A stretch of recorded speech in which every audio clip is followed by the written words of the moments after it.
Bai, nik uste kasu honetan greba jutia iruditzat oso erabaki ausarta, oso zilegixe bai.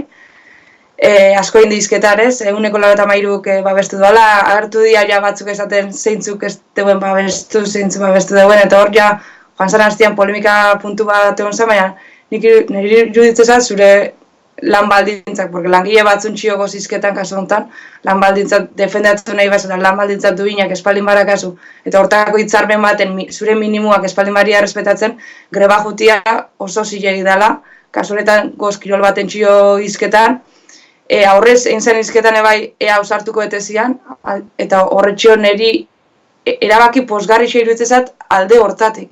Ausartu dialako, eta esan duelako, onartea jaugea, oain arte, klubako patronalan baldintzetan danai men egin dixue, danai bai esan dixue, eta egatu da puntua esan dela ez. Hemen goz, danari hori erabaki posgarrixa iruditzezat. Ez iruditzen posgarrixa, lan baldintza minimo horrek, klubak ez egotia prest, lan baldintza minimo horrek bermatzeko. Ulertzet klub batzun posturia, o behintzat, argudioa esaten, ez dakela adibidez lehen mailako futbol profesional baten babes hori, babes ekonomiko hori, adibidez Sporting de Huelva batek, Logroño batek, Madrid CFF batek, alde hortatik bai iruditzezat, igual horrek zailtasun pixka bat egiko zeuela, baina danok lan hainezkeo eta telebistan irudi eskubideak Iberdrola o beste ozen patrozinatzaile sartu ezkeo nik uste klub horrek ere alko zeuela lan baldintza minimo honek bermatu, eta beste alde batetik iruditzezat jokalaixak uste baldin badeue, oain dozela momentuan kiroloneko futbolak estande egiteko da gore egiteko ezin dia lehon 3 kluben zain askunde hori emateko. Tristia da, porque adibidez Sporting de Huelva historikoa da, eta igual ezin dugu baldintza minimo honek bermatu, baina iruditzezat ezin dela askunde hau, ezin da egon klub baten o pare bat kluben menpe.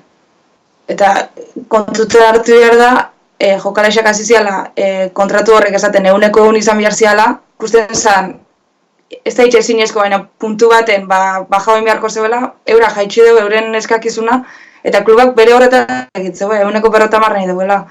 Nik uste hor, posizionatzeko behintzat, arazua hor kluban baldintzetan o patronalan esku dagoela blokeo hau desblokeatzea.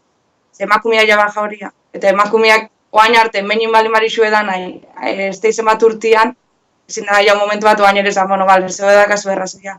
Nik uste talde hortatik patronalak galtzeko dakala bentzat, greba honen inguruan mogitzen ari da argudioetan, patronala dola galtzen iruditzezat. Gero dobe bai, zuk esan ezan amatasun bajana.